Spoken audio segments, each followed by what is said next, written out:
Então, boa tarde. Meu nome é Aline Vioto, sou coordenadora de Advocacy do GIF. Estou abrindo a sessão de educação, né? Nosso último bloco aqui da programação aberta, finalzinho do congresso.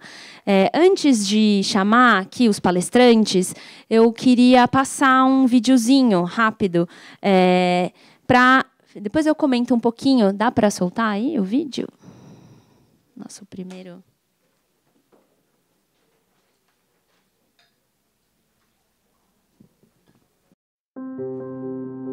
Essa ideia, né, de você ter um patrimônio, de ter gerado uma série de conhecimentos, de experiências e de colocar isso à disposição de quem vai continuar.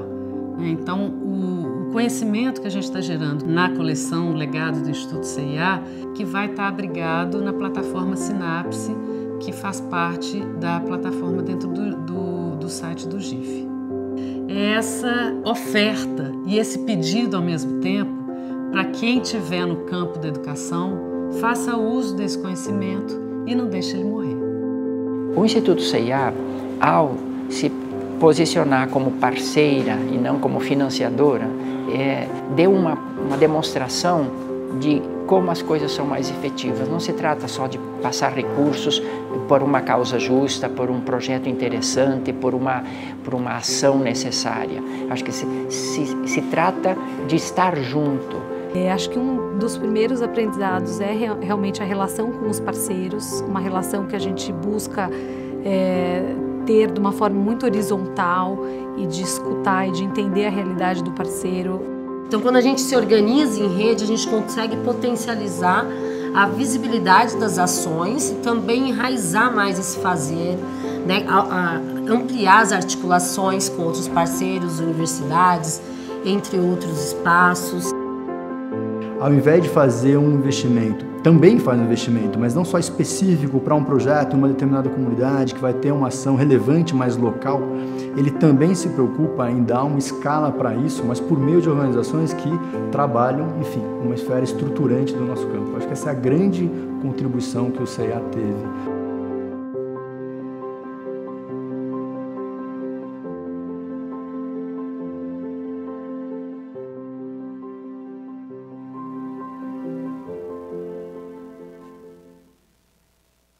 Bom, então é isso, é um convite para vocês acessarem o Sinapse, que é a nossa biblioteca virtual, que agora, né, o Instituto CIA está mudando o foco da sua agenda de atuação, mas ao longo desses 28 anos que eles atuaram com educação, produziram muito material, e agora esse material está disponível, a gente lançou essa coleção lá na biblioteca virtual do GIF, então, se vocês quiserem, estiverem interessados pelo material, está tudo lá.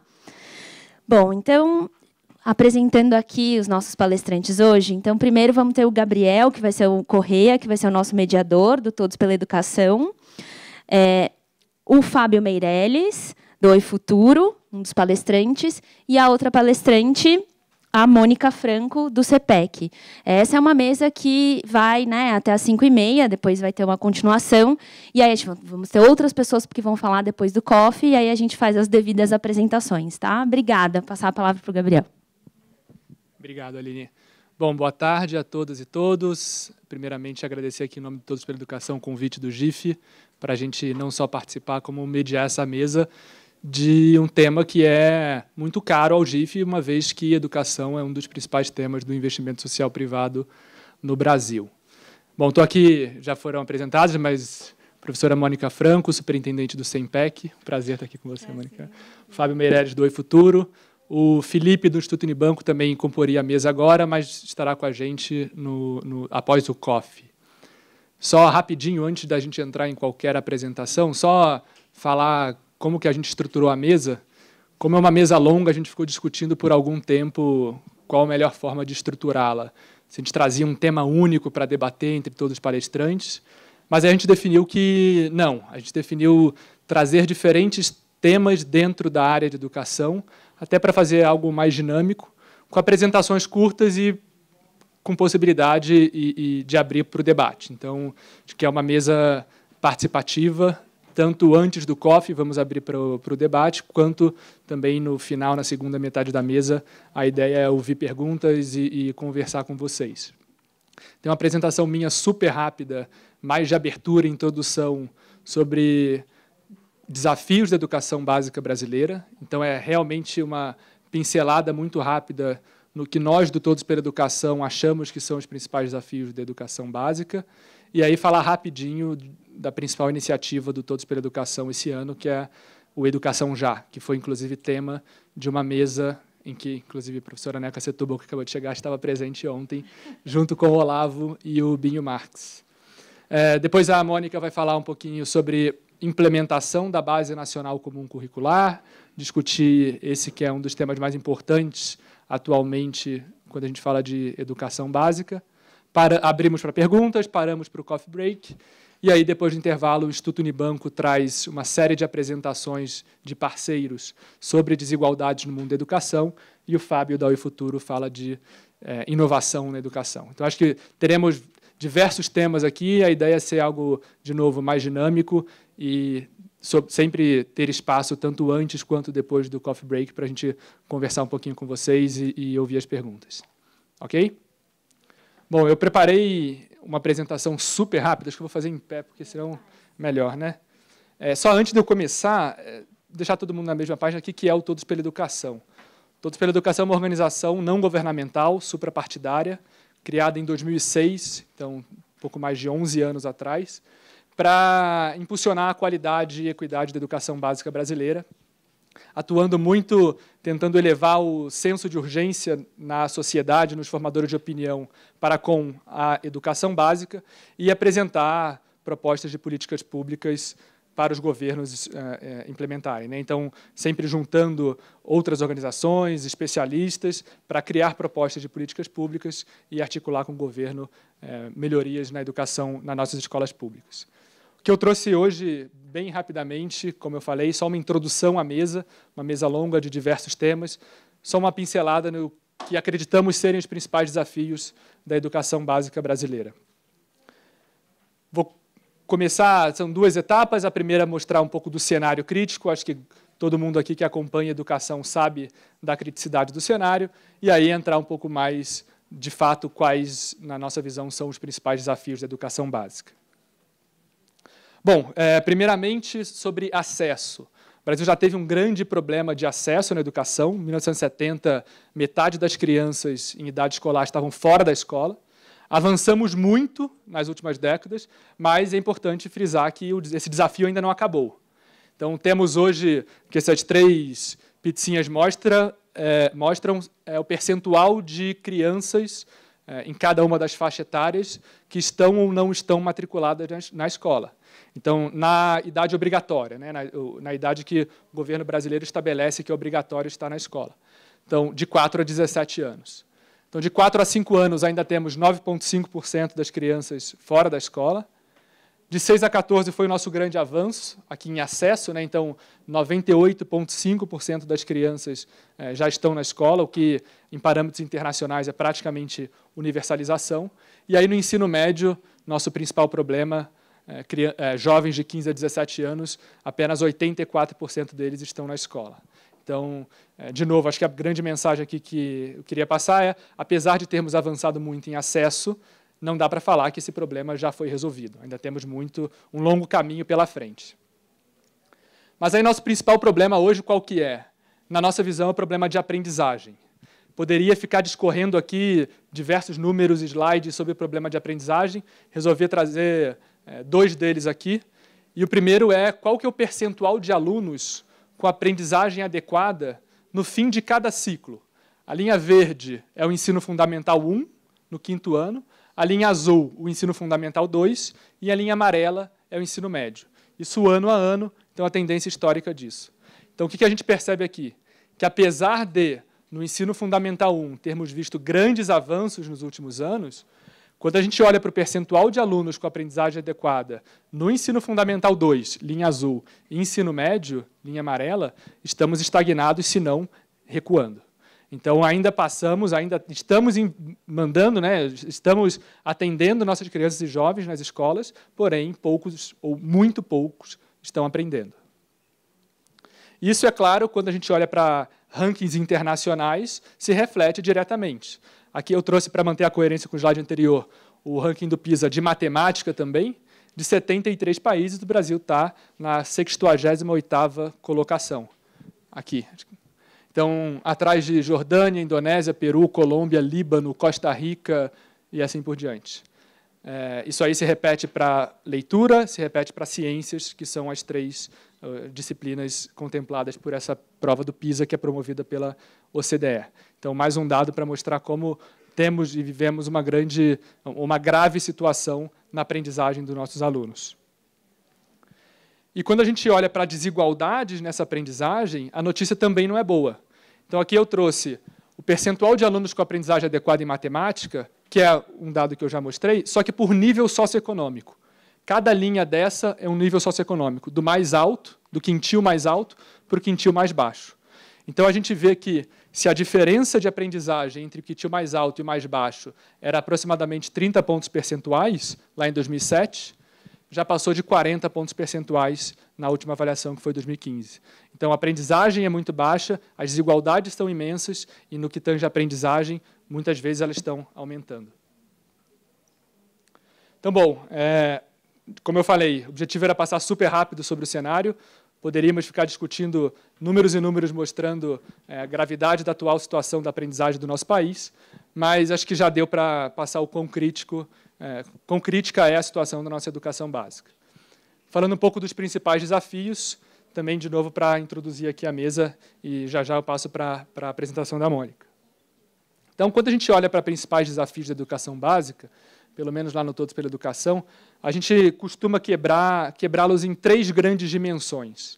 O primeiro, que é central, que é essa bolinha amarela aqui no meio, são os elementos essenciais para a aprendizagem que precisam estar garantidos em todas as escolas. Já vamos falar quais são eles, mas esse é o que deveria ser, na nossa visão, o núcleo central de toda a política educacional. Ao redor disso, tem a capacidade de provisão dos governos em proverem esses elementos essenciais para a aprendizagem em nível de sistema, para todas as escolas, e não só para uma ou outra. E depois vamos conversar rapidamente sobre o que nós acreditamos serem 2 condicionantes para que tudo isso aconteça. Então, começando do começo, elementos essenciais para a aprendizagem. Na nossa visão, tudo tem que começar, e toda a visão da política educacional tem que estar na relação entre aluno e professor, que é onde o processo de ensino-aprendizagem acontece. Então, sempre que a gente pensa em política educacional, lá no Todos pela Educação, a gente pensa em como tudo que a gente está pensando, seja de financiamento, de governança, qualquer coisa, vai chegar na sala de aula e influenciar essa relação aluno-professor. Isso começa, claro, por ter alunos sentados em sala de aula, ter o aluno sentado em sala de aula, né? Então, a questão do acesso, que a gente já conversou, em condições de aprender.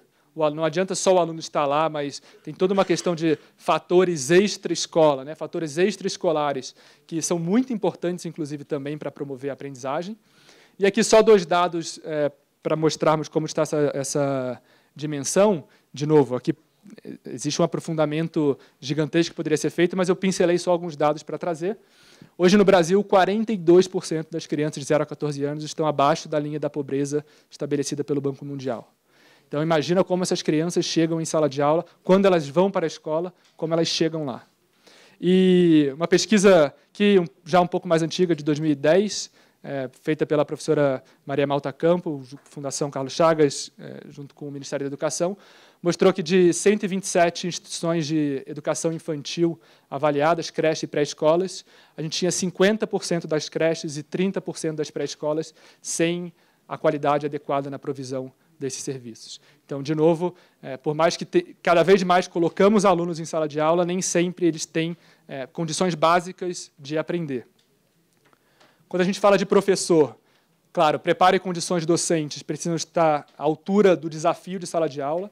Na minha visão, uma das profissões mais complexas é ser professor de sala de aula. E, infelizmente, no Brasil ainda temos muito a andar nesse sentido. Então, só para dar alguns dados, começando aqui por atratividade da carreira docente, 70% dos alunos que vão para a pedagogia tiraram uma nota no Enem abaixo da média. Então, o Brasil, infelizmente, ainda não consegue atrair os melhores alunos do ensino médio para a carreira docente. Esses alunos, muitas vezes, chegam na faculdade e têm um curso que não os preparam para o desafio de sala de aula. Quando você compara, por exemplo, os currículos da maioria, claro que tem exceções, mas da maioria dos cursos de formação inicial no Brasil, com de outros países. No Brasil, a gente ainda dá pouca ênfase para o como ensinar, para a prática de sala de aula, que não deve substituir a teoria que é dada, mas precisa se articular muito melhor com a teoria que hoje em dia é dada nos nossos cursos. E, claro, condições de trabalho. Então, sabemos das gravíssimas situações de condições de trabalho precárias que grande parte dos professores tem. Aqui, só para dar um dado, 40% dos professores brasileiros dão aula em mais de uma escola. E aí tem professores que dão uma carga horária muito elevada de aula, vira o que os próprios professores muitas vezes chamam de dador de aula. Ele fica pingando de escola em escola, não sabe nem o nome dos alunos, não tem tempo para preparar suas aulas, e assim por diante. Isso afeta de forma bastante significativa a condição de trabalho dele e a forma, claro, de que ele consegue exercer sua prática pedagógica. Bom, o que faz essa relação funcionar, essa relação professor-aluno? Claro, um currículo. Um currículo bem feito, um currículo contemporâneo, um currículo que faça sentido para a vida dos alunos. Estamos agora em vias de implementar a tal Base Nacional Comum Curricular. Antes disso, até então, até hoje, podemos falar que grande parte das escolas norteavam seus trabalhos por livro didático e avaliações padronizadas. Então, existe uma questão muito importante, acho que não vou nem me alongar aqui, a Mônica vai falar sobre base nacional, mas essa questão de currículo é fundamental como um desencadeador importante para a política educacional brasileira. Bom, ainda sobre elementos essenciais para a aprendizagem. O papel do gestor escolar, fundamental, não só focado em tarefas administrativas, mas também focado no trabalho pedagógico, na melhoria da prática pedagógica dos professores. E um dado, a meu ver, chocante, 74% dos municípios brasileiros escolhem os seus diretores apenas por indicação política, sem absolutamente nenhum critério técnico. Então, é o amigo do vereador, é o indicado pelo deputado e assim por diante. Imagina como o que vai ser desse diretor como uma liderança na escola. E aí, por fim, todo o modelo de escola, infraestrutura escolar, que é o que a gente chama de estrutura e funcionamento da escola, desde infraestrutura até organização acadêmica. Então, por exemplo, o nosso ensino médio, acho que todo mundo vem acompanhando a discussão sobre a reforma do ensino médio, agora a Base Nacional Comum Curricular do Ensino Médio, que o MEC enviou para o Conselho Nacional, mas que seja, o ensino médio hoje em dia, como ele funciona, 13 disciplinas obrigatórias que todos os alunos precisam fazer, muitas vezes completamente descasado do que o jovem pretende para a sua vida, seja seguir no ensino superior, seja ir para o mercado de trabalho. Então, esses são os 5 elementos essenciais que, na nossa visão, precisam ser providos pela política pública e deveriam ser o centro de qualquer política educacional. Bom, para isso, a gente precisa garantir que os governos tenham capacidade de provisão desses elementos essenciais em todas as escolas. E quais são, a nosso ver, os principais pontos para que isso aconteça? Em primeiro lugar, uma definição muito mais clara das responsabilidades e colaboração entre União, Estados e municípios. Hoje em dia, por exemplo, as matrículas do ensino fundamental 2, que é do 6º ao 9º ano, são divididas meio a meio entre estados e municípios. Tem, inclusive, cidades que têm escolas de ensino fundamental 2, muito próximas de escola de ensino fundamental 2 do ensino médio, com propostas pedagógicas completamente diferentes, currículos diferentes, materiais diferentes. Isso gera um desafio enorme para a gestão da política pública no que tange à provisão daqueles elementos essenciais que a gente conversou. Além disso, uma colaboração muito maior entre esses entes federativos. Então, acho que quem conhece o que aconteceu no Ceará sabe que grande parte do avanço do resultado lá se deveu à grande colaboração que o Estado e os municípios, ou o acordo de colaboração do Estado com seus municípios para o avanço da política educacional. Bom, existe que não vou me delongar muito, mas um desafio enorme na capacidade de implementação de política pública em cada secretaria. Então, se você pensar, o Brasil tem quase 6 mil redes de ensino, cada município tem seu sisteminha de ensino, os estados têm seu sistema de ensino, e muitos municípios brasileiros, como todo mundo aqui sabe, são muito pequenos, uma capacidade nas suas secretarias ainda muito fraca para o desafio que é a provisão de uma boa política educacional. Financiamento adequado. existe uma discussão que eu não vou entrar aqui. O Brasil gasta muito, gasta pouco. Na minha visão, precisamos gastar cada vez mais, mas melhorar muito também a gestão dos recursos. Mas fato é que precisamos melhorar muito a distribuição desses recursos. Hoje em dia, a gente tem 30% das redes de ensino no Brasil que dispõem menos de R$300 por aluno mês para fazer a provisão de sua política educacional. Então, é claro, e aí vocês imaginam como que é o serviço oferecido nas escolas para essas crianças e jovens. E, para terminar essa parte, acho que cada vez mais incentivar uma cultura de avaliação e monitoramento da política pública para a gente continuar ou sempre aprimorar a política pública que cada um dos órgãos centrais, seja ele o Ministério, uma Secretaria Estadual, uma Secretaria Municipal, desencadeia. Então, essa cultura de avaliação e monitoramento é muito importante em qualquer sistema educacional do mundo que conseguiu avançar. Bom, e por fim, para eu terminar, na nossa visão, 2 condicionantes para que tudo isso, esses outros 9 pontos, 5 elementos essenciais para a aprendizagem, 4 elementos sobre capacidade de provisão da política educacional pelas secretarias, mas nada disso vai sair, na nossa visão, se isso aqui não funcionar. Que é, em primeiro lugar, a educação ainda não tem um plano estratégico que dê coerência para as políticas educacionais. A gente tem o Plano Nacional de Educação como um grande norteador, coloca metas importantes para 2024, mas ele ainda não apresenta um plano estratégico que dê coerência para as políticas educacionais. Como a gente viu, é um desafio sistêmico. Não são, a nosso ver, ações pontuais geram efeitos pontuais. Se você não enxerga a educação de forma sistêmica, com todos os problemas envolvidos, você pode focar totalmente em uma caixinha daquelas e aí você não vai ver o resultado mexer muito pouco. Então, por isso que a gente fala aqui de um plano estratégico com coerência e com uma visão sistêmica é muito importante. E aí, por fim, claro, a priorização da aprendizagem na pauta política. Infelizmente, no Brasil, a educação ainda passa muito longe da preocupação na grande maioria dos prefeitos, governadores, presidentes da República, legisladores e assim por diante. A aprendizagem é invisível.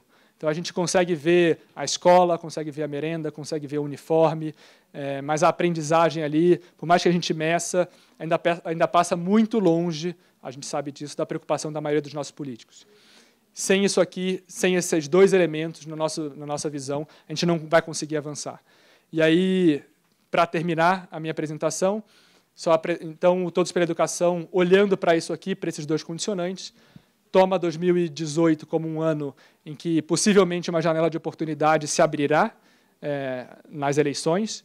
Quem sabe, dentro do campo democrático, teremos um governo que possa desencadear medidas estruturantes na educação, com visão sistêmica.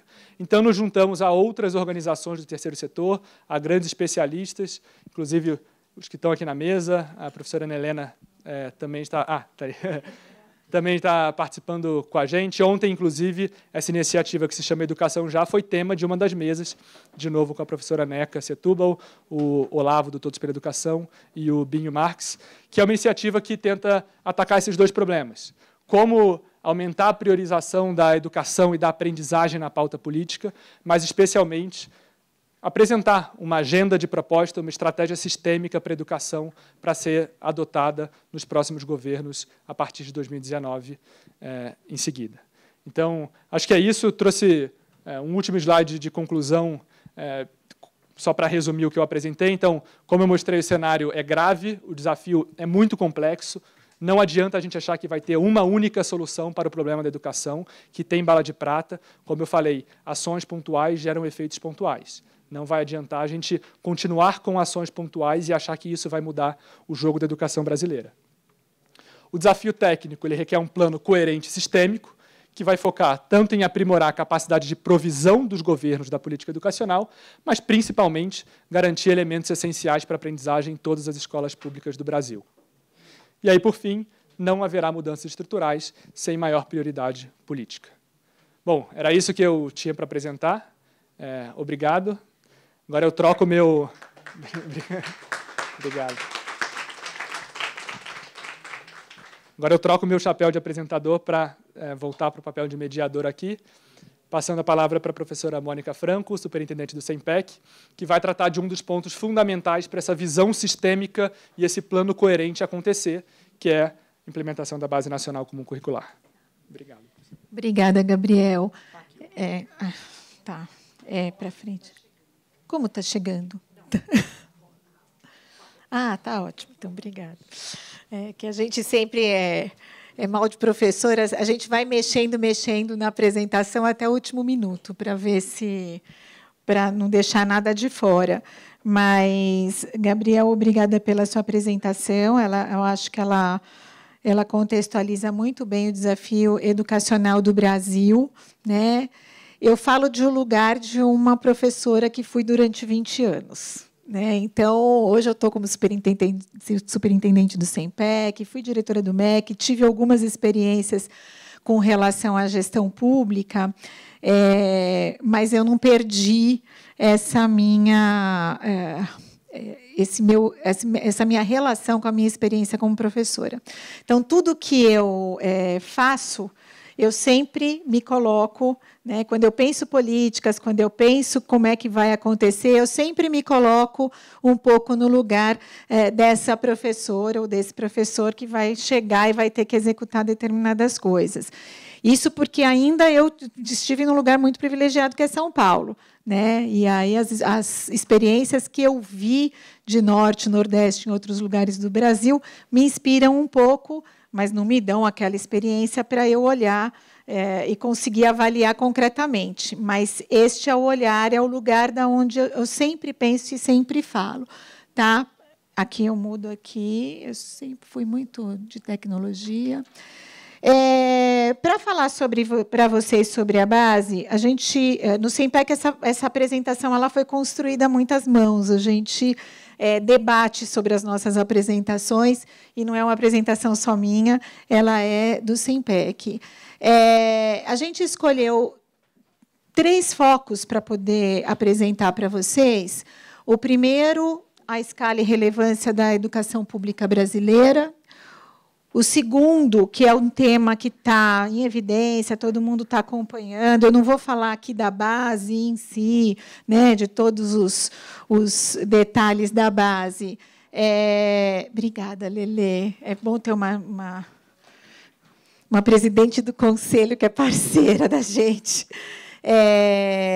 Mas a gente olhou bastante para a questão da implementação, e aí eu pretendo não me alongar muito, porque eu gostaria de apresentar para vocês uma experiência que a gente, um pouco da prática do SEMPEC na implementação de currículos, né, e como a gente imagina que possa ser bem-sucedido. Eu esqueço que eu estou com esse negócio na mão. Bom, opa. Este é o cenário do Brasil em termos de números, né? A gente tem quase 36 milhões de estudantes matriculados e cerca de 81% desses estudantes estão nas escolas públicas. Então, ou acontece alguma coisa dentro da escola pública, ou a gente não transforma o país, a gente não faz nada. Né? Não desconsiderando aqui a importância das escolas privadas, da educação privada, né? Mas o grande público, a grande massa de estudantes no Brasil, eles estão nas escolas públicas. E a gente sabe que não estão por opção, porque, se pudessem optar, iriam para as escolas privadas, né? Estão por não terem condições. Certo? Então, assim, o primeiro compromisso que a gente tem que ter é dentro desse lugar. Eles merecem, esses alunos merecem que nós nos dediquemos para a educação deles. Eles merecem. Hoje de manhã, alguns falaram, temos que preparar as nossas lideranças. As nossas lideranças sairão daqui, deste número de estudantes aqui. Alguns desses serão nossas lideranças. Né? E pensando sobre isso, que currículo que será necessário para a gente preparar esses jovens para assumirem lideranças nas suas vidas, nos seus grupos, até do país. Tá?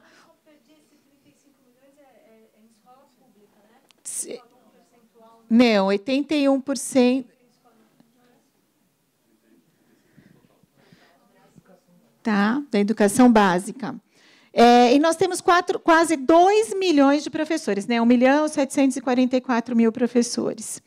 Tem país que não tem essa quantidade de gente, né? Se a gente fizer aí um passeio, tem país que não tem essa quantidade de gente entre aluno e professor, né? Tem muito menos. Bom, e 144.000 escolas. Aí eu trouxe 2 exemplos aqui para vocês. A gente costuma usar muito o exemplo assim, a Finlândia, maravilha, por que o Brasil não é igual à Finlândia? Né?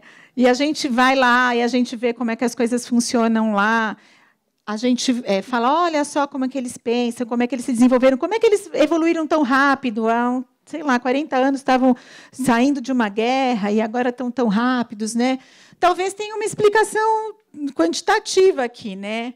A gente tem a Finlândia, na educação básica, ela tem 55.000 alunos, enquanto a gente tem quase 40 milhões de alunos. Né? Singapura, que é a Coreia, lá onde a gente... que também é um exemplo que a gente sempre usa de qualidade na educação, tudo, a gente também tem uma diferença bastante significativa do Brasil.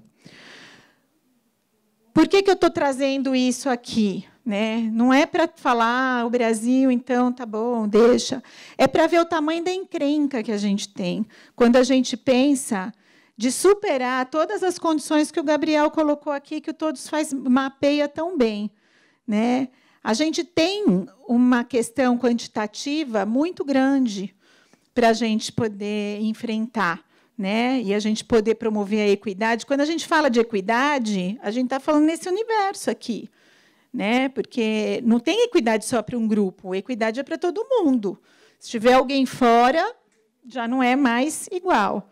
Né? E qualidade para poucos não é qualidade, é privilégio. Né? E a educação de qualidade, ela tem que ser para todos, né? E para cada um, porque tem que ser inclusiva. Tá? Gabriel, vai me posicionando com a minha hora aí, hein? Bom, o Gabriel falou um pouco sobre as desigualdades que a gente tem, né, no cenário brasileiro da educação. E aí a gente tem... Eu apresentei de uma outra forma, mas muito possivelmente são os mesmos números, a gente deve ter pego de lá. Mas... que os brancos e mais ricos, em outras palavras, são os mais beneficiados com relação aos pardos, pretos, os pobres, né, que estão sempre na linha inferior. Tá? Eu vou chegar na base, tá, gente? Não fica aflito, não. E se a gente vai pensar em questão de fluxo, que foi uma coisa que o Gabriel também falou, com relação à aprendizagem na idade certa, no momento certo, a gente vai ver que a gente tem uma localidade aqui no Brasil, que é o norte. Na verdade, o norte e o nordeste são as localidades brasileiras que tem a maior distorção idade-série. O que significa? São estudantes... eu acho que a Neca ontem falou da experiência dela no SEMPEC, quando ela viu a fotografia lá do menino, que estava na alfabetização, mas se ninguém contasse para ela que ele estava na alfabetização, ela ia achar que ele estava no ensino fundamental 2. Oi? Era uma classe inteira. Né? E a gente não superou isso em algumas localidades. Né? A gente tem um problema de alfabetização bastante acentuado e que vai sendo carregado no decorrer das séries. Tá? E aí a gente... E não é que os outros estão livres, não, porque a gente também tem... A gente tem quase 1/4 de estudantes, quase 1/4. Pensa naquele número que eu mostrei lá para vocês. Quase 1/4 de estudantes fora da idade certa. E a gente, que já foi estudante um dia na vida, sabe o impacto quando a gente é reprovado. Não é verdade? Eu lembro disso, assim, eu tinha pânico, né? Porque você perde o contato com os amigos, você não faz parte mais daquele grupo, os teus interesses já são outros, e você tem que estar com crianças menores. E fora o estigma que você carrega para o resto da vida. Né? Porque repetiu. E quando você repete... Eu tenho 3 filhos. 2 dos meus filhos repetiram 1 ano. Né? E é um parto para você trabalhar a questão de que você vai ter futuro na vida, sim. Pode ficar sossegado, não tem problema nenhum repetir, porque não é essa cultura. Né? E neste cenário, é essa cultura que a gente vê. Eu vou chegar na base, tá, gente? Espera aí. Aqui, do fluxo. Por que não está indo?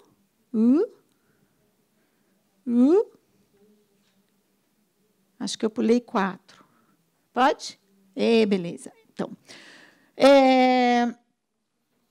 aí, esse gráfico aqui, ele está mais relacionado à questão da aprendizagem mesmo, né? E aí os indicadores que normalmente, assim, atualmente a gente tem utilizado, que são os indicadores de desenvolvimento da educação básica do IDEB, e que mostram aí uma desigualdade no desempenho com relação às regiões e com relação aos ensinos fundamental, final e médio.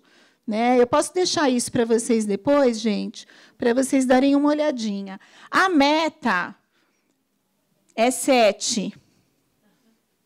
Então, a gente tem alguns lugares que deu uma evoluída, mas a gente está longe ainda de alcançar. Né? Bom. Aí eu tenho um outro dado aqui. Eu achei que você ia falar um pouco sobre isso, mas você não falou, mas eu sei que vocês têm essa informação também. Somente 74% dos nossos professores, lembra aquele 1 milhão e pouco? Eles têm ensino superior completo. Tá? 10% tem formação em magistério. A gente tem 0,3% que só tem fundamental. A gente tem 4,5% que tem o médio. O que isso quer nos dizer? A gente tem uma base para ser implementada por uma equipe de professores, que é o que está dando conta daqueles 35 milhões de alunos, e não dá conta, na verdade, porque ainda faltam professores, que não teve formação adequada. Não teve. E se a gente distribuir isso por região, a gente vai ver que o Norte e o Nordeste foram os que mais acabaram sendo prejudicados. E muito porque não tinha universidade lá. Eu costumo fazer uma pergunta. Quando eu era diretora do MEC, eu ia para alguns eventos assim que tinha bastante gente, eu fazia uma pergunta, eu até assim, era estimulante ver, né? E eu vou repetir com vocês para a gente ver. Quem tem aqui ensino superior? Levanta a mão. Agora, quem tem pais aqui que tem ensino superior? Nossa, até que tem bastante. Eu não tenho, meus pais não têm ensino superior. Se a gente vai para determinadas regiões do Brasil, Centro-Oeste, Norte, Nordeste, Sul e Sudeste, a gente consegue um percentual maior. Aqui, né, Lelê? Então, talvez a gente tenha a nossa primeira geração de pais com ensino superior. Eu não tenho esse dado. Eu acho que seria bom todos dar uma conferida nisso para mim, porque eu tenho essa intuição da relação entre pais com ensino superior e filhos. E faz toda a diferença na escolarização das crianças. Todas. Eu sou a primeira da família que tem ensino superior. Os meus filhos, para eles, isso é quase que como assim alguém não teve ensino superior. Né? E as minhas netas, a minha neta de 3 anos, está quase alfabetizada, sabe aquela coisa? Porque ainda a minha filha, essa que repetiu, é professora. Então, ela tem lá um espaço para as crianças que tem muito estímulo. Então, pais com ensino superior faz diferença. E se a gente fizer essa análise de escolarização das regiões por região, a gente vai ver que há um prejuízo muito grande em algumas regiões dessa qualificação. Não estou nem falando de professor, estou falando de pai mesmo. Tá? Bom, agora vamos chegar na base, será? Aí tem um gráfico que mostra um detalhamento dessas formações por área de conhecimento, né? E a gente vai vendo que, por área não, né? Por componente curricular, que artes a gente tem um percentual muito pequeno de professores formados na especialização, né? No foco. Língua estrangeira, metade dos professores tem, metade não tem. E a gente está falando de que vai ter que implementar um currículo na educação básica, tá? Não é que eu sou contra, não, tá? Eu sou a favor. Eu sou muito a favor. Bom, gente, o que isso quer dizer? O que esse cenário quer dizer para a gente? Às vezes, assim, lá no SEMPEC, a gente tem uma discussão, a gente discute isso quase todos os dias, né? Uma preocupação muito grande, porque, às vezes, a base, que é isso mesmo, que eu acho que foi um grande avanço, precisa mesmo. Muitos dos problemas que a gente apontou, que a gente está mostrando, eles são consequências da falta de uma orientação mais clara para a aprendizagem dos alunos. É isso mesmo. Só que a gente tem um passivo. A gente tem um passivo para tratar, né? E que a gente precisa tomar muito cuidado quando a gente trata com este passivo, né? E que a gente considera que políticas complementares para dar conta dessa deficiência, dessa defasagem, né, de inclusão dessas pessoas que estão fora do fluxo, tudo, elas devem ser pensadas, né? O SEMPEC, como é uma organização da sociedade civil, não governamental, a gente tem essa preocupação e a gente acha que, de verdade, a sociedade civil pode indicar caminhos para o poder público de como tratar este mundo paralelo que não pode ser esquecido, né? Só porque temos uma base, vai começar o ano que vem a ser implementada nos municípios, o que eu faço com aqueles que não estavam nessa condição? Porque a base não vai começar do primeiro ano, e aí vai indo, e aí você espera quem não está, perdeu, entendeu? Quem mandou nascer depois da base, né? Assim, quem mandou ser mais novo, na verdade, nascer antes, né? Não nascer depois. Sorte dos que nascem depois, que vão ter mais oportunidades, a gente espera. Não é isso que a gente quer, né? A gente precisa dar esse tratamento igual.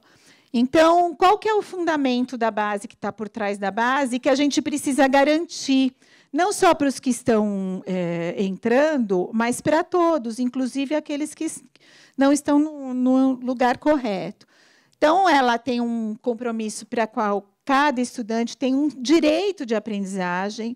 Então, isso é muito bacana, porque a gente sai da questão do dever de aprender para o direito de aprender. Isso muda a postura do professor, da relação professor e aluno, porque, quando o aluno tem o direito, a obrigação pela aprendizagem daquele aluno se torna do professor, né? E não dá para você falar assim, mas ele não aprendeu, mas ele tem direito, então vamos achar o caminho para ele aprender, que ele não pode ficar fora, né? E aí o foco é aquela formação bastante ampla do pleno desenvolvimento da pessoa, da educação integral, preparo para o exercício da cidadania e qualificação para o trabalho. Então, assim, é uma aprendizagem que ela é contextualizada, o que é muito bom, né? Mas é o desafio 2. Outro dia eu dei uma entrevista que justamente o repórter estava perguntando sobre o ensino médio, era uma coisa do ensino médio, e eu falei, os professores das áreas de conhecimento, primeiro que vocês viram que a gente não tem formado para tudo, né? Não dá para atender tudo. E aqueles que são formados nas áreas de conhecimento ou nos currículos, eles não são formados para didática do desenvolvimento da habilidade e inferência. Eles não são formados para isso. Eles são formados para ensinar cálculo, ensinar, sei lá, ensinar literatura. A lógica de formação de professores vai ter que mudar. Ou, se não mudar, ela vai ter que entrar esse tema na formação desse professor. Eu mesmo, fui professora há 20 anos. Estudei bastante, estudei didáticas.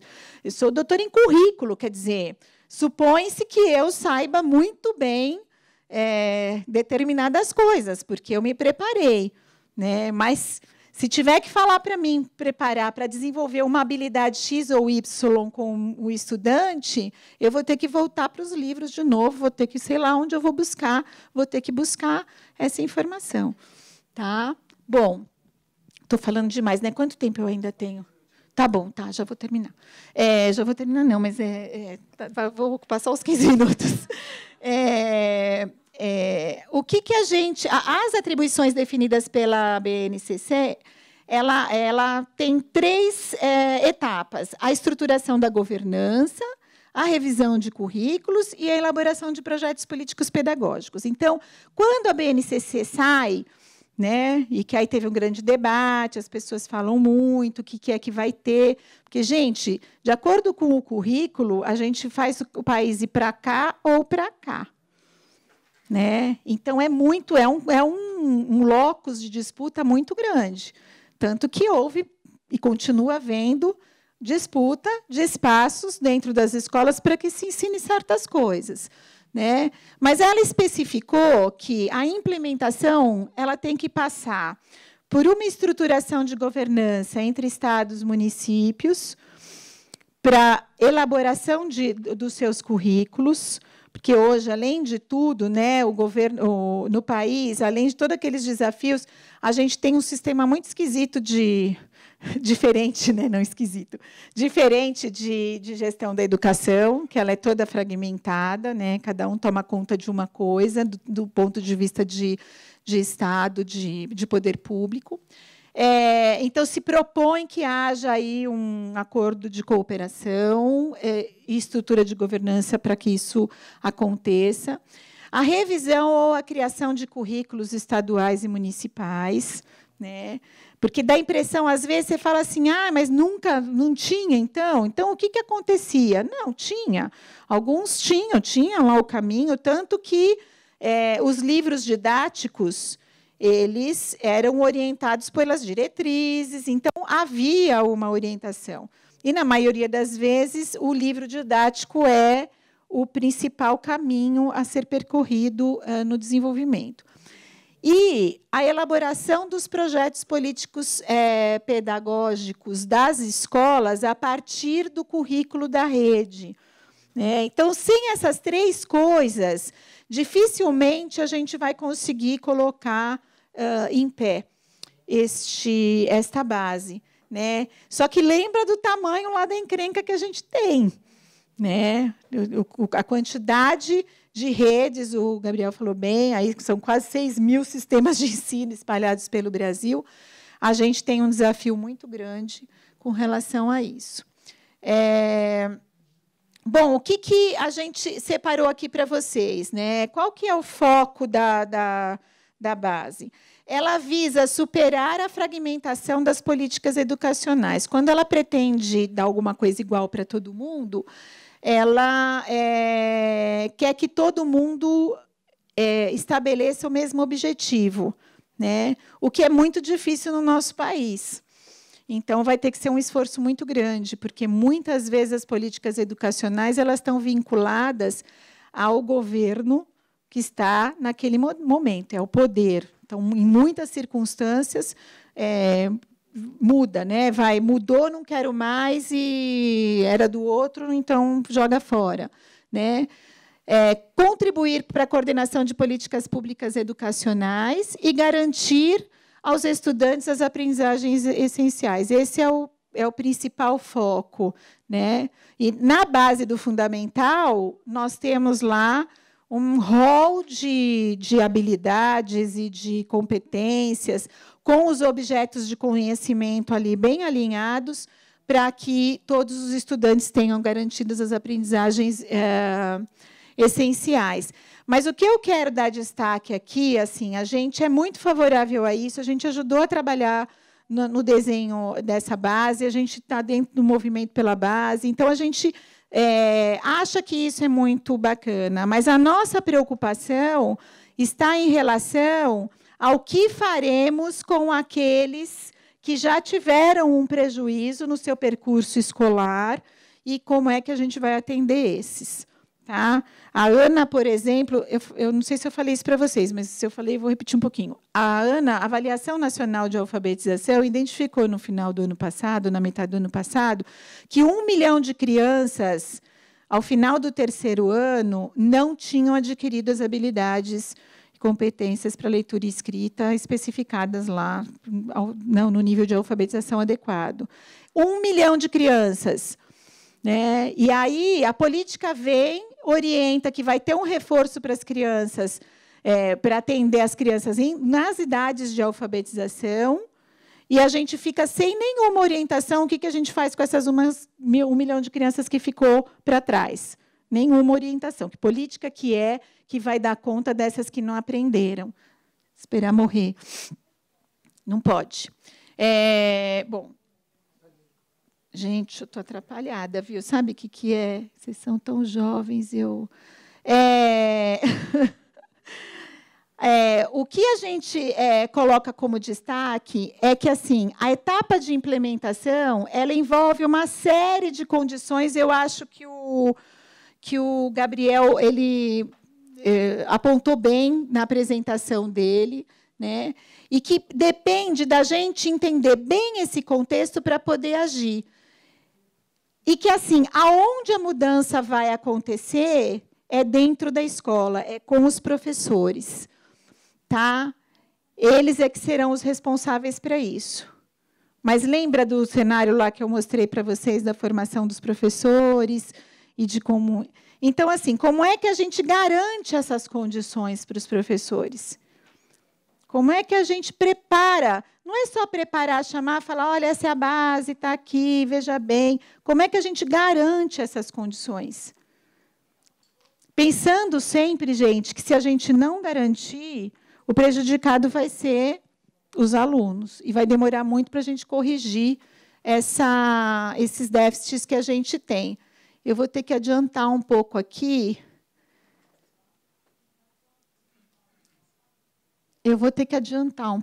Né? Porque, bom, a implementação. O que a gente tem estudado com relação à implementação de qualquer política, na verdade, e da política curricular, isso também faz sentido. Né? A nossa preocupação é formar o que a gente está chamando de capital profissional nas redes de ensino. Né? Então, a gente considera que ações muito isoladas, eu acho que o Gabriel também tocou nisso, mas é bom sempre a gente reforçar, você formar... Uma hora você forma professora, e outra hora você vai e forma gestora, e outra hora você forma o coordenador pedagógico para outra coisa. Aí vai uma instituição lá e oferece uma formação para, enfim, para a equipe técnica. A gente acha que é importante, é válido, tem que acontecer, mas que a eficiência está na formação da rede toda para um determinado objetivo. Tá? Então, a gente tem trabalhado assim lá no CEMPEC, a gente tem uma experiência muito bem-sucedida. E cadê meu negócio aqui? Eu estou muito ruim para ser apresentadora disso. Foi um projeto que a gente fez em Lagoa Santa, em que a gente experimentou. Na verdade, a gente já tinha essa experiência, mas aí a gente conseguiu colocar é feia essa expressão, mas assim, de cabo a rabo, sabe? Assim, vai todo o circuito de formação de professores alfabetizadores. Lagoa Santa tinha uma preocupação. Na verdade, não foi em Lagoa Santa, foi em Varginha. Lagoa Santa foi inspiração. Pode me corrigir, Lelê. Foi em Varginha. A professora Magda Soares tinha tido uma experiência em Lagoa Santa e a gente meio que replicou em Varginha e acompanhou todo o processo para a questão da melhoria da alfabetização das crianças. E em Ilhabela também, né, Lelê? Então, o que a gente provocou, praticou, né? A gente elaborou junto com eles um currículo que explicitava as expectativas de aprendizagem dos alunos e em progressão, porque a gente trabalhou com todo o ciclo de alfabetização. A gente tinha foco para a formação dos professores em rede, então os professores eram formados com o mesmo foco, então assim, era uma meta que o município tinha que alcançar e que foi abraçada por todos, professores, técnicos da rede, coordenadores, todo mundo, e cada um no seu lugar cumpria aquele papel, né? E, junto com isso, a gente desenvolveu uma metodologia de acompanhamento e avaliação da aprendizagem. Porque hoje, assim, o que acontece é que muitas iniciativas de formação, elas chegam com metodologias novas, como é que você pode trabalhar na escola com o seu estudante, dando dicas, dando materiais novos, mas raramente ela é acompanhada de políticas de acompanhamento, de avaliação da aprendizagem, para você ir regulando mesmo, para você ir ajustando, para você ir refletindo sobre a prática e vendo como é que você pode fazer melhor. Tá? Bom, o resultado que a gente teve foi bastante satisfatório. Se a gente olhar, a gente demorou, foi 6 meses, né, Lelê, que a gente fez esse projeto, e a gente viu um grande desenvolvimento dos alunos, né? Então, em novembro, a gente estava entre silábico e silábico alfabético, a gente estava com mais de quase 70% dos estudantes, né? O azul é o desejável e o amarelo é o que alcançou. Isso. Superou as nossas expectativas. O que a gente trabalhou? Qual que era a metodologia? Né? Um pouco aquilo que eu falei. Todas as escolas e os professores participam, então não tem um grupo, não tem escola piloto, não tem só uma região, todo mundo participa. Esse desenvolvimento desse profissional é contínuo em todos os segmentos da rede, então ele, desde a Secretaria de Educação, escolas e professores, todos trabalham e todos buscam o mesmo objetivo. Tá? E, neste caso, a metodologia de alfabetização foi a mesma. Então, foi feito um trabalho bastante acompanhado. O que deu a oportunidade de compartilhamento de estratégias e de materiais produzidos no processo. Então, quem quiser conhecer, ele está todo disponível, né, Lelê, no SEMPEC, no site do SEMPEC, vocês conseguem alcançar lá. Alfabetização em foco, e é uma metodologia de formação que o SEMPEC pretende oferecer como possibilidade de formação para as redes de trabalho, nas redes de ensino, para elaboração e implementação da base curricular nacional comum. Tá? Eu acho que eu acabei aqui. A Ivana caprichou o que a gente considerou como muito bacana, assim, né? A gente, na verdade, lá em Varginha, a gente otimizou esse potencial formativo no contexto do trabalho, porque a gente criou a cultura da formação em rede, né? E a articulação de conhecimentos teóricos e práticos, e aonde os professores podiam, durante a formação, ter tanto a formação teórica e quanto a experiência prática ali como objeto da sua reflexão, tá? E a gente colocou como incorporação das tecnologias, porque a gente usava um ambiente virtual para atender os professores também, tá?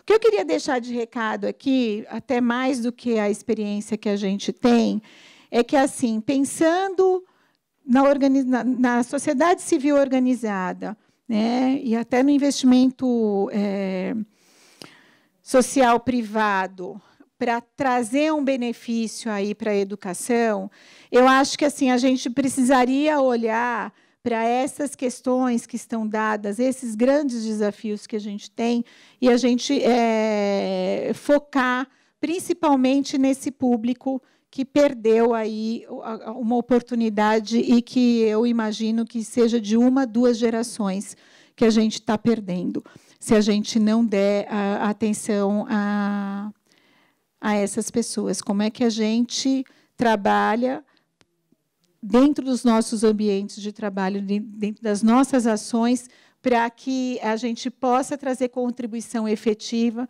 para que esses grupos sejam atendidos, né? A gente trabalha lá com a Fundação Casa também, dos meninos com liberdade, providos de liberdade, aliás, privados de liberdade e em medidas socioeducativas. Isso, obrigada. Já há 10 anos a gente trabalha com esses grupos e a gente sabe, no fim da linha, o que pode gerar, às vezes, a falta de oportunidade dentro da escola, né, onde esses meninos podem acabar caindo e que, às vezes, perdem a vida nesses ambientes. Tá? Então, é isso, gente. Obrigada, viu? Estou morrendo de calor. Obrigado, Mônica. Excelente apresentação, resumo no final também. Vou meter aqui só alguns comentários. Acho que fundamental do trabalho de vocês, esse que você apresentou, é muito interessante esse modelo integrado, formação, currículo, acho que principalmente pelo desenvolvimento do capital profissional. Acho que esse investimento social privado não focar nisso a gente nunca vai conseguir dar continuidade e as redes de ensino continuarão sempre dependendo das ações de fora, né? Então, investir no que eu chamei de capacidade instalada, sistema de capital profissional, na formação de todos os envolvidos é fundamental para a gente conseguir dar continuidade e dar esse salto. Gosto muito quando você fala qualidade para poucos não é qualidade, é privilégio. E acho que a Base Nacional Comum Curricular é uma grande oportunidade de, se bem implementada, a gente conseguir reduzir as grandes desigualdades que ainda temos na educação brasileira. Como você bem falou, os detalhes estão na implementação, na formação dos profissionais que estão lá na ponta para fazer ela acontecer. Bom, a gente ainda tem 18 minutinhos aí antes do intervalo. Fábio, quer fazer alguns comentários antes? Vamos, então, eu vou abrir para perguntas, dando prioridade para o Fábio fazer a primeira pergunta. Eu queria que a Mônica comentasse um pouco. Essa semana foi lançada, ou foi entregue para o CNE, a base do ensino médio. E como a gente lá no eFuturo trabalha com o ensino médio há mais de 12 anos, queria que você comentasse um pouco, fizesse os destaques do que vocês já tiveram acesso da base do ensino médio. E também, eventualmente, para o Educação Já, também para as prioridades, para o diagnóstico, quais são as prioridades para o ensino médio também. Eu queria que vocês fizessem um recorte aí de ensino médio da fala de vocês. Bom, a gente considerou lá no CEMPEC que a base que foi apresentada, ela traz um componente inovador, embora incompleto, porque ela não chega nos percursos formativos, e a grande novidade, digamos assim, estaria nos percursos formativos, mas ela, do modo como ela foi apresentada, ela oferece a possibilidade, né, ela, por não engessar, porque ela é bem aberta, né, ela traz ali referências bem abertas, ela permite a organização do ensino médio de uma forma inovadora. Então, ela possibilita isso. Mas, como ela não cobra isso, né, e cada estado e cada rede vai poder fazer daquilo do jeito que achar melhor, e a gente sempre é preocupado com os meninos que podem perder, né? A gente também tem a preocupação de repente, isso não parar em pé, assim, isso não se concretizar, né? Eu fico imaginando que, em alguns lugares, pode até ser, porque como os estados podem organizar as habilidades lá, e eles podem organizar por disciplina, eles podem fazer do jeito que eles quiserem, que talvez alguns peguem, olhem o que eles já têm, aí vão lá na base que permite a inovação, mas eles só fazem assim, isso eu dou, isso eu dou, isso eu dou, ok, cumprimos, então a gente mantém do jeito que a gente está, né? E a minha preocupação, a nossa preocupação lá no SEMPEC, é de dar uma resposta para esse estudante, né? Que escola que esse estudante quer, né? Então, eu cheguei a falar, a gente falou lá no SEMPEC, que talvez a inovação seja tão grande que o Brasil ainda não tenha condição de, né? Se a gente pensar no cenário que a gente está colocado aqui, né, de formação de professores, etc., como é que você coloca um negócio desse em pé sem ter nenhuma orientação intermediária? Então, a gente está com uma expectativa muito grande, Fábio, com relação ao CNE, né, e a gente pretende trabalhar bem pertinho do CNE, poder fazer algumas recomendações para que a gente não perca, né, esse movimento e esse documento que permite, ou cria a possibilidade de a gente ter, de fato, um ensino médio que atenda mais às demandas da juventude. Na nossa opinião, ele permite, mas não garante, né? E aí a gente corre o grande risco de não ter grandes mudanças. Tá? E vamos trabalhar junto com o CNE. Eu acho que a gente, quem é da educação, quem está na área de educação, institutos, fundações e ONGs, tem que fazer o seu papel, porque nós temos a ponta, a gente sabe o que acontece na ponta, a gente ouve muito a ponta. Então, da gente poder sinalizar e garantir um pouco o atendimento, que ninguém fique de fora, né? É isso. Bom, como eu assino embaixo, vou até deixar o tempinho, então, para ter perguntas de vocês, para a gente começar um bate-papo aqui. Gente, está um calor. Está calor? Não, aqui está até frio. Acho que é meu remédio. Tudo bem, eu falei que a idade não é um bom sinal. Vamos lá. Boa tarde, eu sou Ana Cristina, do Instituto Votorantim. Eu queria até pegar um pouco esse gancho da inovação e dos desafios do médio, mas me atendo ainda à base, ao ensino fundamental. Eu entendo que a base ela dá muito o quê, né? Quais são os direitos de todos os alunos. E agora a gente tem o desafio do como, né? Como que a gente vai fazer que isso chegue direitinho para todos os alunos, com qualidade. E eu entendo, até olhando os dados, né, que vocês dois apresentaram, que tem um desafio especificamente no Fundamental 2, né, onde a gente tem mais evasão, começa a ter as evasões que depois no médio são ainda mais críticas. E muitos dos pesquisadores que estão trabalhando com o Fundamental 2 trazem muito que é o modelo da escola, o como, que mais atinge, que mais tira esses alunos da escola. Então, é um pouco, não sei se como que vocês estão conduzindo essa reflexão, tanto no SEMPEC quanto no Todos, e também no Oi Futuro, se vocês quiserem conversar todos com a gente, sobre como que a gente já atualiza, tenta diminuir esse gap entre professores e alunos, tem um gap geracional aí de tecnologia, de inovação, e a gente tem esse perfil de professores, né, que, em sua maioria, não tiveram a oportunidade de estar expostos a essas novas tecnologias. Como que a gente faz uma formação num conteúdo novo, num mecanismo novo, um como novo, para diminuir esse gap geracional também, que os alunos se sintam mais interessados, especialmente pensando nos alunos um pouco mais velhos, talvez, né? Se bem que os mais novos também estão super tecnológicos, então acho que talvez o desafio seja para o 1 e para o 2. Então, é só pensar um pouco nesse como que a tecnologia e a base e as inovações podem dialogar para a gente, e rápido, né? Que eu acho que dentro do Congresso todo, a questão do tempo, da urgência, e também você traz, né, Mônica, como que a gente trata tanto os que já passaram quanto os que estão agora, não dá para a gente esperar mais 10 anos para a gente pensar como que as tecnologias vão chegar na sala de aula de maneira adequada. Então, era um pouco essa provocação. Bom,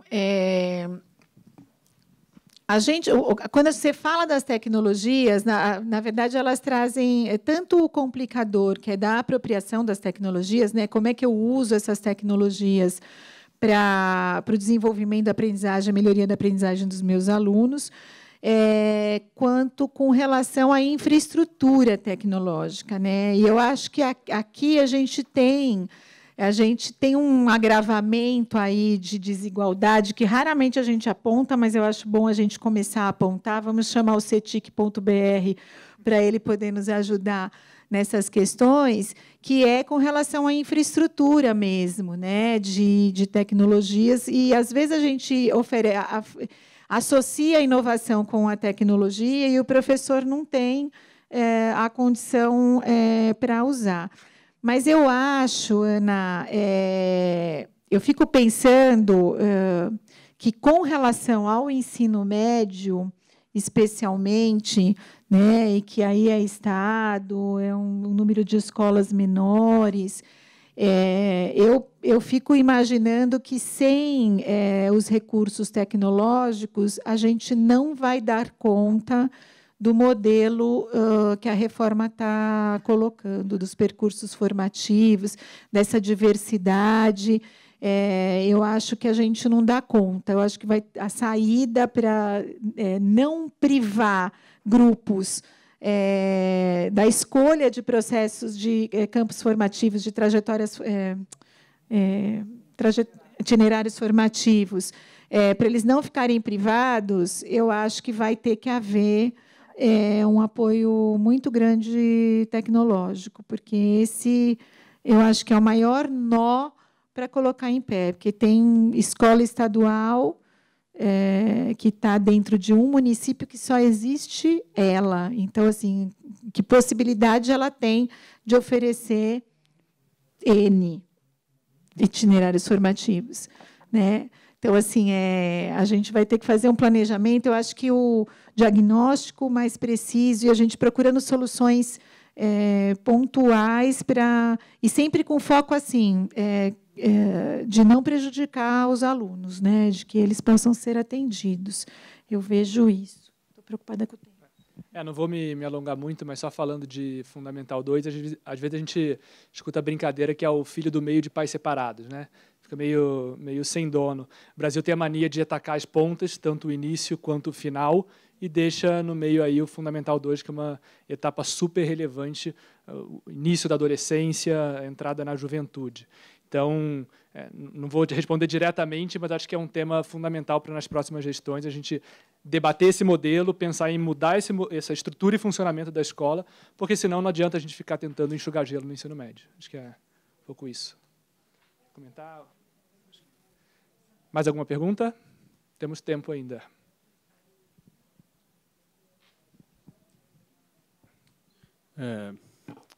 Boa tarde, meu nome é Davi.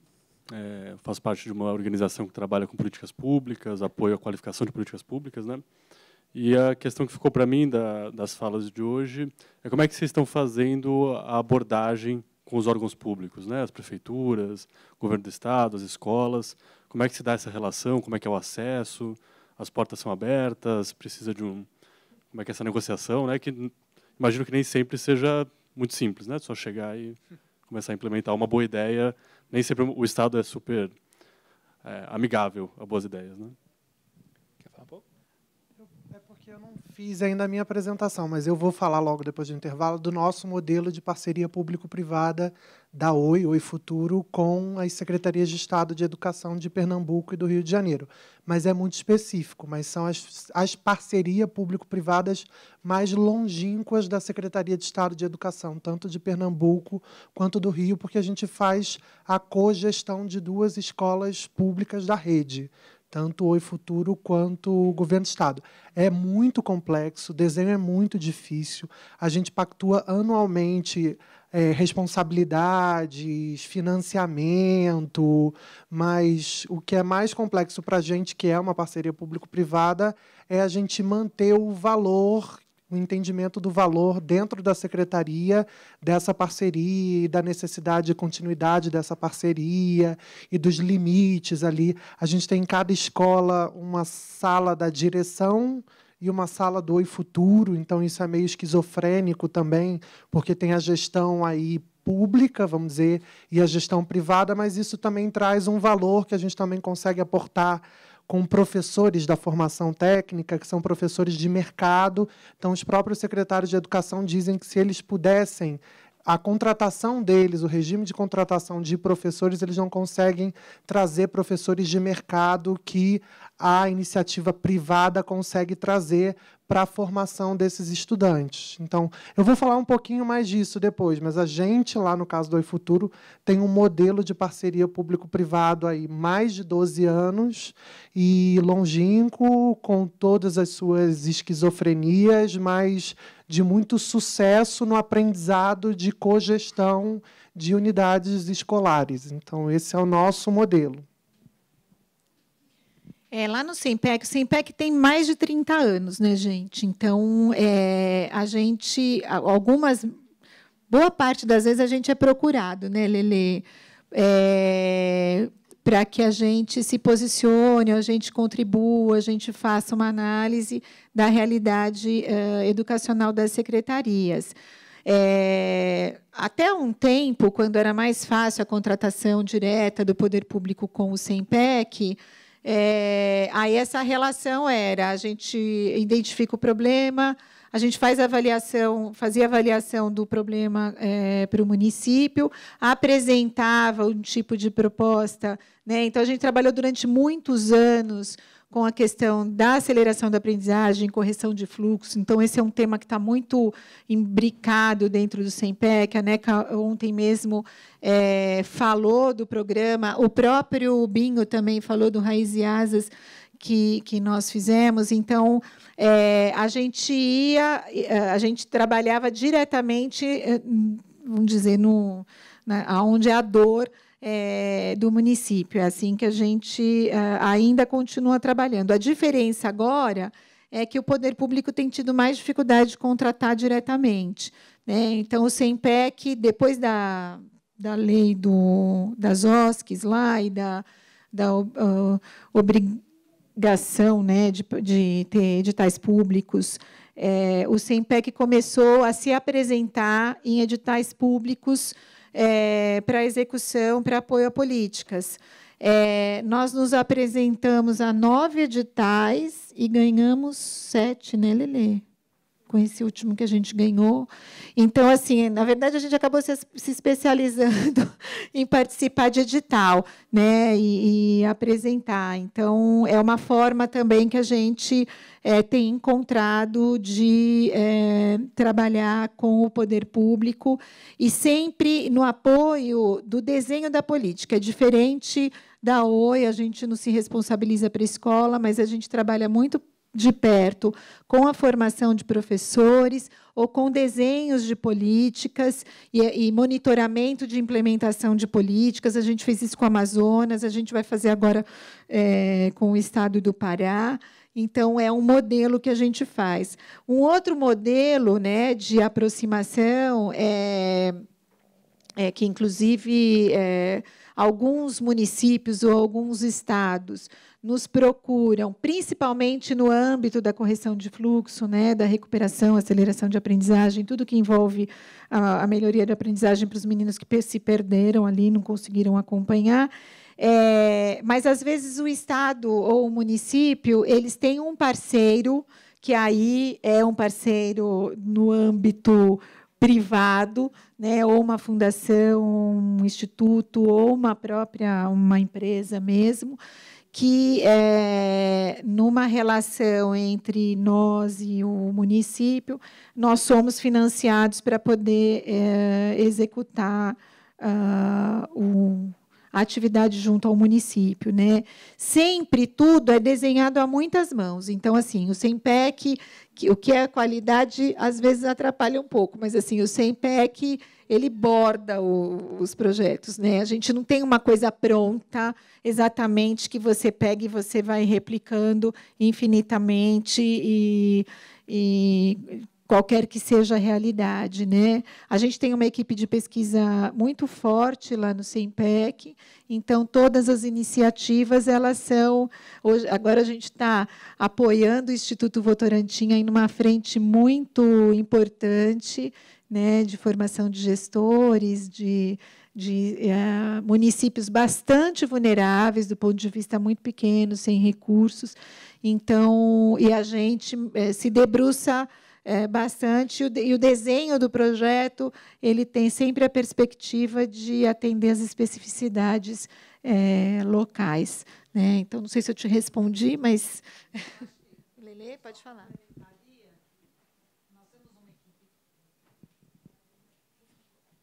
Nós temos uma equipe grande de educadores que trabalhou no sistema público. Foram professores, assim como a Mônica contou, né? Foram professores de escolas públicas, diretores de escola, técnicos de secretaria, trabalharam no MEC. Então, isso traz uma empatia e um conhecimento muito grande da realidade da escola pública. Então, normalmente, nós temos uma aceitação pelas secretarias, que às vezes tem esse estranhamento que normalmente acontece, é um desafio que nós não temos, muito pelo contrário. Esses 30 anos foram criando uma reputação e um conhecimento. Acho que isso é um ponto a favor.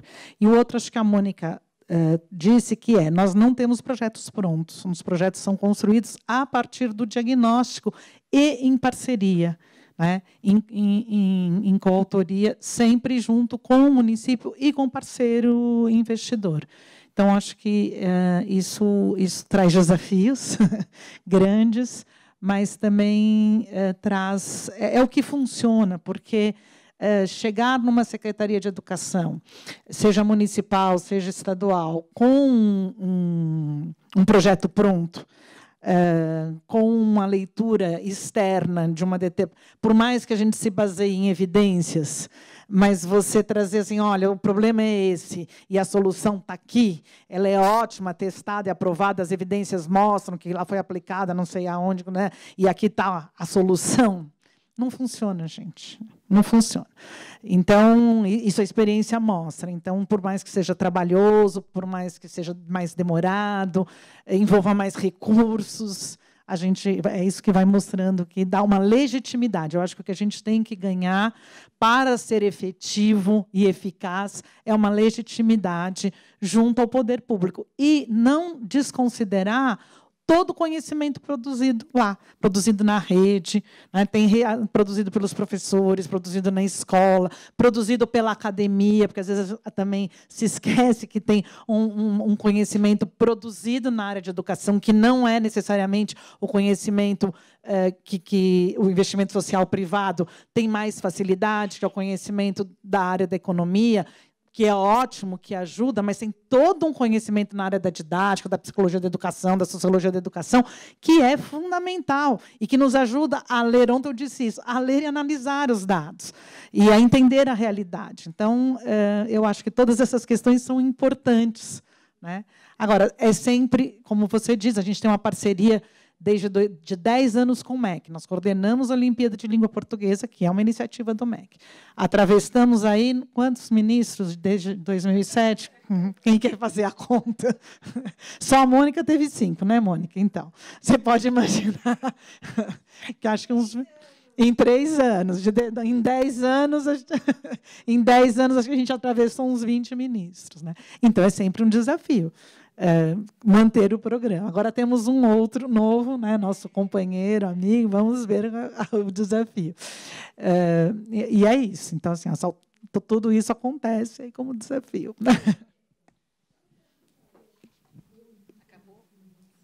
Acabou. Bom, claro. Queria só valorizar o trabalho de vocês pelo pouco que você falou, porque a gente fez uma roda de conversa semana passada no Rio de Janeiro, chamado Sentido Público do Investimento Social Privado, só com institutos e fundações que atuam no Rio de Janeiro em parcerias com escolas ou a rede municipal ou a rede estadual. E a gente percebeu que dentro dos institutos e fundações, o Instituto Net Claro Embratel, Oi Futuro, o SESC, o Sistema S, as escolas do SES, as escolas do SESC, são tantos e tão diversos os modelos de parceria com o público, com a Secretaria Municipal, Estadual, com o MEC, que é muito interessante você estudar os instrumentos, as ferramentas. Um tem um acordo de cooperação, o outro tem um convênio, o outro participou de um edital e faz a execução de um projeto que é um projeto próprio, o outro faz um projeto que é um projeto da rede e ele só faz a execução. Então, são tão diversos os instrumentos, as ferramentas, os modelos, os fluxos, os processos, que é muito interessante esse trabalho que vocês têm feito, porque cada um daqui dos institutos e fundações cria uma relação com o público diferente e a gente entende pouco o que o outro faz ou como o outro faz, quais são os limites, responsabilidades, atribuições que o outro tem, e também a gente conhece pouco os instrumentos dos outros. Então, a gente foi ver que o nosso acordo, o nosso modelo de convênio, a gente tinha que aprender com o modelo de convênio do Instituto Net Claro Embratel, que é nosso, inclusive, concorrente em função da Oi. Mas a gente viu que a gente tinha que aprender em termos de responsabilidade, parte jurídica, financeira, orçamentária. Então, queria só dar parabéns aí, porque a gente precisa de inteligência para ver quais são os instrumentos, ferramentas e como é que o privado está atuando com o público em termos de investimento social privado em educação. Fazer um comentário, assim, a gente tem tido uma preocupação, eu acho que isso foi bem apontado aqui durante o congresso, mas eu só queria reforçar que a gente tem tido, a gente tem mais de 30 anos, né? O SEMPEC nasceu na Constituinte, assim, então tinha o foco todo de pensar a educação num país democrático e toda essa perspectiva. E ontem foi falado muito bem, acho que não sei se foi na aberta, lá na sessão aberta, mas da queda do investimento nas organizações que não têm outros fundos, assim, vivem ou de doações ou de apoio a iniciativas ou apoio aos projetos, e que é muito significativo, né, nos últimos anos. Eu não lembro quem foi o rapaz da FGV, eu vou lembrar, mas eu não lembro agora. E isso é muito relevante a gente estar atento, porque essas organizações, que nem a nossa, que tem mais de 30 anos, têm um conhecimento acumulado em determinadas áreas de atuação que você não adquire do dia para o outro, né? E a gente vê, às vezes, as empresas criando institutos e criando fundações e criando seus próprios projetos e suas próprias iniciativas, né, como algumas, que a gente acha bacana, assim, mas para que essas empresas essas empresas, instituições financeiras ou sei lá o quê, não deixem de dar atenção para as organizações sociais que se construíram, né, muito ligadas ao social mesmo ali na ponta, que não só tem expertise, mas tem conhecimento acumulado, né, que não basta apenas só contratar gente para trabalhar, porque o que faz, por exemplo, o SEMPEC, a Lelê sempre fala isso, é o conjunto da obra, no sentido bom, né? Nós todos, a expertise de todo mundo que tem trabalhado durante esses 15 anos e que permite que a gente tenha uma qualidade. A gente não está como outras, né? Assim, a gente está tendo bastante sucesso na aplicação a editais, é um esforço, a gente está conseguindo continuar a nossa defesa da nossa causa, mas as instituições menores ou ONGs menores dificilmente conseguirão se não tiverem o apoio enfim, de todos. Bom, obrigado, Mônica, obrigado, Fábio, obrigado todos vocês pela participação na primeira etapa da mesa. Lembrando que a gente para agora por 20 minutinhos, 4 horas volta. para a segunda parte da mesa, com uma sessão sobre desigualdade na educação e o Fábio falando sobre inovações educacionais. Até mais, gente.